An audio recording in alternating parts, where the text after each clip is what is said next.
A local arts venue will be getting a major facelift at a cost of almost $8 million.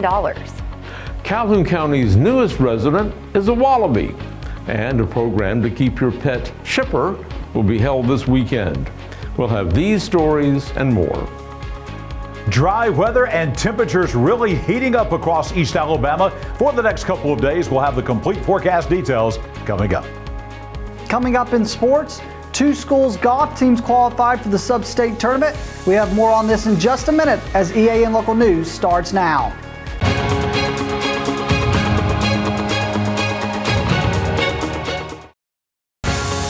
This segment of EAN Local News is brought to you by Oxford Lumber. Come visit any of our locations in Oxford, Jacksonville, Talladega, and Roanoke. Hello, we're glad you could join us. I'm Katie Edwards. And I'm Mike Stedham. Wallace Hall on the campus of Gadsden State Community College will be getting a $7.9 million renovation, according to Gadsden State President Kathy Murphy. She unveiled the plans Monday, and they will cover both the Fine Arts Center and the academic wing of the building. The project calls for state-of-the-art facilities for employees, students, and the community. The academic wing will undergo a complete overhaul, including the renovation of classrooms and studio spaces for photography, pottery, visual arts, choral, and band courses. Additionally, upgrades to the computer lab, restrooms, interior sheetrock walls, doors, flooring, and paint throughout the building are planned. The renovation will also include the installation of entirely new electrical, plumbing, and mechanical systems. Exterior enhancements are also on the agenda, featuring an updated facade, a newly paved courtyard with lighting, and a redesigned front entry to both the Fine Arts Center and the academic wing.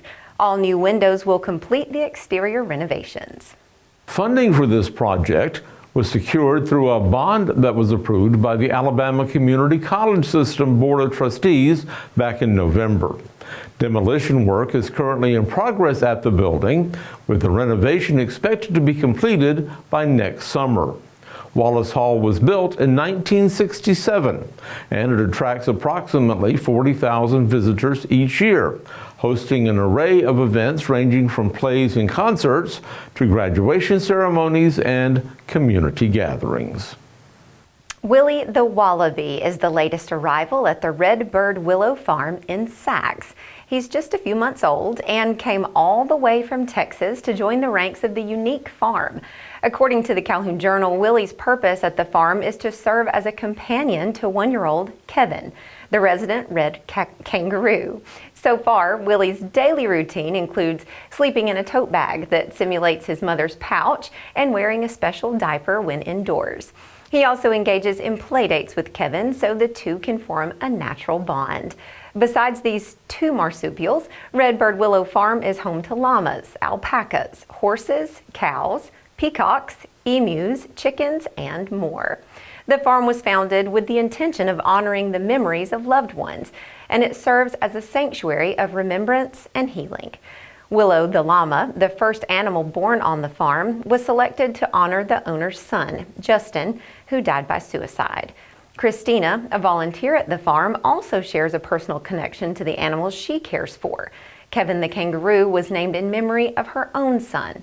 More information about Redbird Willow Farm is available on its Facebook page or by calling 256-239-3067. When we come back, we'll tell you how to protect your pets in case they get lost.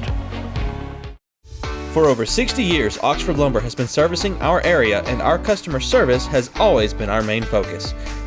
Our customer service is what sets us apart from anyone else. From the moment you enter, our highly trained staff will treat you like family. To enthusiastically provide total customer satisfaction within a positive and self-fulfilling employee relations environment. Visit us at any of our 4 locations or at oxfordlumber.com.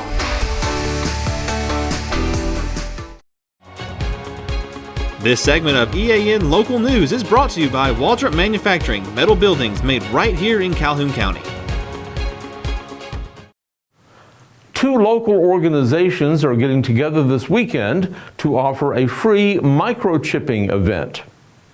Bully for You Rescue and Rehabilitation, along with Rocking Pea Rescue, will be offering the free service Saturday from 1 to 3 p.m. at 3200 McClellan Boulevard in Anniston. Microchipping provides a reliable method of identification, significantly increasing the chances of reuniting lost pets with their owners. People who want to bring in their pets must follow a few rules. First, dogs must be wearing a properly fitted collar that is secured with a 4 or 6 foot leash. Retractable leashes are not permitted. All cats must be transported in carriers. There are no limits on the number of pets per household, and pet owners will be offered assistance in getting those new chips registered properly. If you've driven around Gadsden in the past few days, you may have noticed a cleaner city. That's because hundreds of city workers and volunteers spent part of last week giving Gadsden a good old-fashioned spring cleaning. According to city officials, they removed 17.5 tons of trash and debris from city streets. The workers spread out across all 7 districts of Gadsden, along with 7 trailers and 4 loader trucks. This is the second year that Gadsden has held a citywide cleanup. When we return, area families are invited to attend a mental health workshop later this week.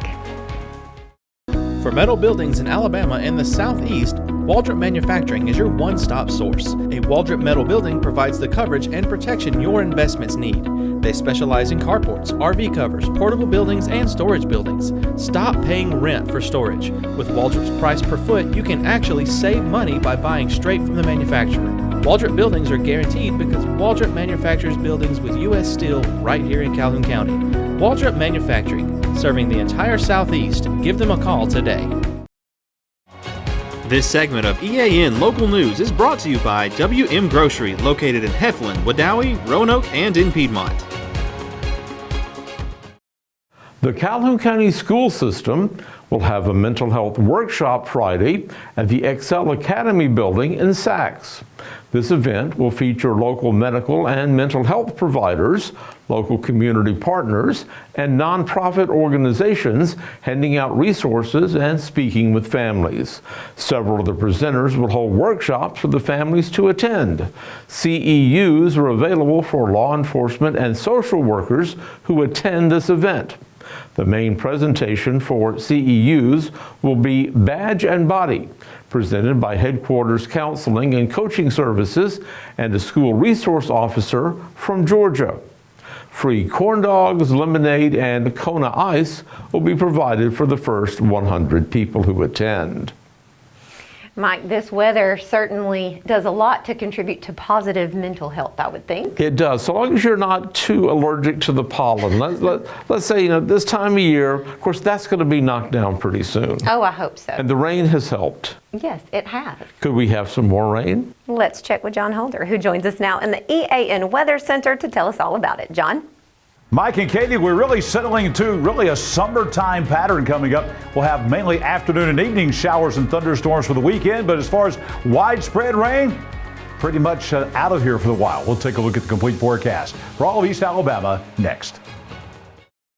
Since 1993, WM Grocery has been a major part of our local community. WM offers the very best in fresh produce and an outstanding meat department. WM also has many local products not found anywhere else and fresh sushi every day. If you need an event catered, come see Mrs. K at any WM store. Curbside pickup is also available for your online grocery orders. Be sure to download the WM app for all the deals of the week and shopper rewards. Go check them out today at any of their locations. We take pride in our community and appreciate your business. After some morning rain this morning, plenty of sunshine this afternoon. Temperatures rebounding very nicely to 78 degrees for the high today. That is exactly our average for this time of year. Very warm this morning. The low at 66 degrees. Record high 92. The record low at 39. And the sun rising tomorrow at 5:54. The sun setting this evening at 7:26. It's time for weather on your street on this Tuesday night on Sherwood Drive in Rainbow City. Maybe some patchy fog late tonight. This will be very isolated at times, but it could be thick by tomorrow morning, especially early in the morning, maybe between 5 a.m. and 7 a.m. It's going to be very warm tonight, 58 for the low. Just be aware in some locations of that patchy fog late tonight and early tomorrow morning. Tomorrow, a fantastic Summer Day coming up. We're looking at morning fog, as we said. That gives way to sunshine the rest of the way on sunny Eve Road out in Cider Ridge in the Oxford area. Plenty of sunshine tomorrow.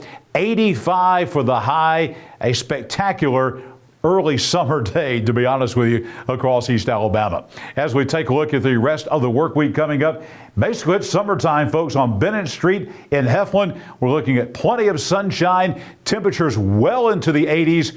We're going to be flirting with even that 90-degree mark coming up later on in the week. Let's look at the 7-day forecast for all of East Alabama. 85 tomorrow. We're going to roll with 89 for the high on Thursday. But just beware, you may very well see some 90-degree readings for the first time this year on some backyard thermometers. It does promise to be the warmest day of the year so far coming up on Thursday. Friday, we're really beginning settling into a typical summertime weather pattern where we have late afternoon, early evening, scattered showers and thunderstorms, mainly with the heating of the day. We say that a lot in the summertime. We're going to say that for the weekend. 86 on Friday, about a 1 in 3 chance of rain. We'll have a 40% chance of a shower on Saturday, the high at 85. These are not all-day rains. Do not let this affect your weekend plans whatsoever. Sunday, again, about a 1 in 3 chance of rain. And we'll keep going with this same forecast all the way through the weekend, the early part of next week. Highs in the 80s. We're looking at temperatures 7 to 8 degrees above the average coming up for the next week or so. Nighttime lows in the low 60s, maybe some upper 60s by Tuesday of next week. And looking at some of the long-range computer model data, we're looking at some 90s actually showing up in about a week or so here across East Alabama. Let's take a look now at our radar, and we are clearing out all across East Alabama. This is the National Weather Service NEXRAD Doppler radar out of the Shelby County Airport. All the rain that we had here in East Alabama earlier, that is all the way down in the Wiregrass in southeast Alabama. That's moving away from us. We're clear here in north and east Alabama, and we're going to remain that way for the next couple of days. We do not see any rain in the forecast until Friday afternoon. Even then, the chance of rain in any one spot, only about 1 in 3 coming up on Friday afternoon. I'll be back here tomorrow morning for your weather at a glance, taking a look at your Wednesday. I'll be back here tomorrow evening for EAN Local News as we'll continue to detail the forecast for the rest of the work week across East Alabama. It's sports time now with Namath Pitts. We're going to be talking high school golf here in East Alabama. Namath has all the details right now. Thanks, John. Sectionals wrapped up yesterday for local golfers in our area, and 2 schools advanced to sub-state in the Class 4A through 5A classification. Marley Hedgepeth's score of 85 helped the Alexandria High School girls golf team win first place in the 4A 5A Section 3 tournament at Cherokee Ridge. The top 4 teams, along with the top 4 individual players from teams that did not qualify, will advance to the sub-state tournament, which is at Twin Bridges in Gadsden. Alexandria's victory also allowed them to take revenge on White Plains, which had defeated them in the Calhoun County tournament. This time, Alexandria finished over White Plains with a team score of 261 compared to 278 for White Plains in a section that featured 8 teams. In addition to Hedgepeth's strong performance, Avery Prickett scored 87 and Nevaeh Foster scored 89 as Alexandria girls advanced to sub-state. Just like the girls, the Alexandria boys golf team claimed victory in the Class 5A Section 3 tournament, but theirs was at Eagles Nest in Gunnersville. Freshman Jamarcus Stokes led the way as the low medalist with a score of 75. Like the girls' competition, the top 4 teams, as well as the top 4 individuals from non-qualifying teams, advanced to this week's sub-state tournament at Twin Bridges. Alexandria's boys narrowly defeated Southside with a final score of 321 compared to Southside's 324 in a field that featured 7 teams. Fisher Pritchard shot 80, Cleet Forrest scored 82, and Pearson Autrelec finished with an 84 as Alexandria boys advanced to sub-state. The White Plains girls played well at sectionals as they advanced to sub-state. We talked about Alexandria girls golf team making up for their previous loss to White Plains in the Calhoun County tournament by defeating them at sectionals, but despite the loss to Alexandria, White Plains still played well, with Isabel Rogers leading the team by shooting 78, which finished 3rd as an individual, just 3 strokes behind the low medalist Polly McCracken, who competed as an independent, and another independent player was Ellie Cochran, who scored 77. White Plains as a team outside of Isabel Rogers, Madeline Faulkner shot 98, Maylee Stewart scored 102, Despite the loss to Alexandria, the White Plains girls team still qualified for the sub-state tournament. The first round of the state playoffs in soccer for a couple girls teams start tonight. So let's take a look at the games for tonight featuring ladies. White Plains Wildcats are on the road tonight in the first round of the state soccer playoffs as they make the trip to play Westbrook Christian at Westbrook Christian. Cherokee County will make the trip to Jacksonville tonight to face the Golden Eagles. And then the Donahoe Falcons, currently the #1 ranked team in Class 1A through 3A, will be at home tonight. All of these teams are playing right now as we speak. Donahoe up on the mountain facing Altamont. That's it for EAN Local Sports. Let's go back over to Mike and Katie. Thanks for that update, Namath, and we thank you for watching today. You can find us here online every weekday from a variety of sources, including the Calhoun Journal and Newsbreak. Just go to the platform of your choice and watch our news, sports, and weather content whenever it's convenient for you. We'll see you back here Wednesday for your news on your schedule.